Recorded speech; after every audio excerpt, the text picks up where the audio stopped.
مدحت، قوم يا راجل. في ولية شربينا نام شوية. قوم يا راجل، النهاردة العيد والعيال نفسهم ياكلوا لحمة زي بقية الناس. لحمة ايه يا ولية؟ هو احنا لاقيين الفول؟ يا راجل حرام عليك، ده النهاردة العيد. وانا اعمل ايه بس يا ولية؟ انا شم ريحة اللحمة عند كل الناس وكل الجيران، اشمعنى احنا؟ والله روح قولي لامي. امك جاتك نيلة انت وامك. تيتا يا تيتا، عايزه يا واد يا مسغود انت؟ انا شامم ريحة كباب عند الجيران. كباب ايه يا ولا؟ دي زمانهم بيحرقوا الزبالة. بس انا عاوز اكل لحمة يا تيتا. لحمة ايه يا واد؟ هنجيب منين؟ هو احنا لاقيين ناكل؟ يلا امشي، اللحمة بتجيب نقرس يا اخويا. يعني ايه النقرس ده؟ ما كل الناس جايبينها، اشمعنى احنا يعني؟ الكباب قال على رأي المثل، المعاش ما جاش وابوكوا مات وما خلاش. بقولك ايه يا مدحت، انا كل يوم بسمع امك وهي في اوضتها وقافله الباب على نفسها زي ما تكون كده بتغلي حاجه وبتطبخ اكل وتاكل. يا وليه ده انت اللي بيتهيألك. بقولك ايه، انا مش عاوز شغل العفاريت بتاعك ده. يلا عشان ندخل ننام، بلاش اوهام في دماغك. طب والله انا سامعه صوت جاي من اوضتها زي ما تكون في حله بتغلي. دي في ريحه حلوه قوي طالعه من جوه، زي ما يكون ريحه لحمه جايه من اوضتها. الوليه اتهبلت في دماغي. اهو في صوت حد بياكل حاجه. اهو سمعت صوت حد بياكل حاجه. انا داخل انام بلا وجع دماغ. بقى كده يا حماتي، كل يوم تجيبي اكل في اوضتك وتاكلي وسايبانا جعانين من غير اكل، ومنشفاها علينا ما بتديناش ولا مليم، وماسكه علينا المعاش ومرتب جوزي. ده انا لازم اعرف ايه السر اللي وراكي، ولازم اعرف بتعملي ايه في اوضتك من ورانا. الله، الاكل حلو قوي وطعمه جميل، واللحمه دايبه وجميله. الله عليكي يا بنتي يا زوزو، تستاهلي. يا نهار اسود، الوليه دي بتعمل ايه؟ كل ده اكل يا مفتريه وحرمانه من الاكل. اكلي نفسك يا بنتي يا زوزو واستمتعي، كلي قبل ما العيال ياكلوكي. يا بنت الجعانه. يا ماما انا جعان قوي يا ماما، انا سامع كده ان في حد بياكل وسامم ريحه اكل حلوه قوي. اهديه، الواد سيد صحى، امعين الاكل بسرعه قبل ما يشوفه. نام يا واد يا سيد، ما فيش صوت ولا حاجه، دي ستك بتتكلم مع ربنا. ايوه يا بنتي، انا بصلي قيام الليل، بكلم ربنا. ايوه يا سيد يا ابني، بتقيم الليل على حله لحمه، حسبي الله ونعم الوكيل. وانا كمان يا ماما عايزه اقيم الليل. اتخمد يا ابن الورمه. الله، قوليلي يا بنتي يا سناء. خير يا ام فوزي؟ حماتك امبارح كانت بتاكل لحمة، انا سمعتها وشميت الريحة، وكمان الجزار اللي جنبنا عم الجمعة قال ان هي واخدة من عنده 3 كيلو لحمة. بنت الجعانه كلت اللحمه كلها وكانت قافله الباب على نفسها. يا بنت بقولك دي مخزنة 3 كيلو في الفريزر، انا شايفاها بعيني وهي بتشتريها من عند عم الجمعة الجزار. طب اعمل ايه دلوقتي؟ دي قافله علينا ومش بتدينا حتى حته. سيبيلي بقى انا الموضوع ده وانا هتصرف. هتعملي ايه يعني يا ام فوزي؟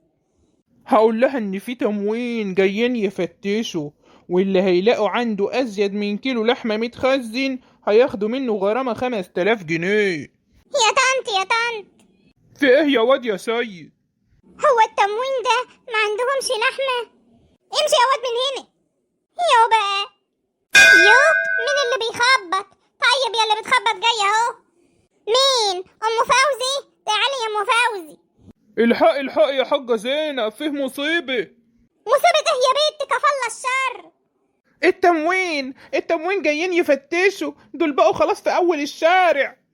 دول دفعوا ام محمد جارتنا 5000 جنيه عشان فتشوا عندها لقوها مخزنة كتف.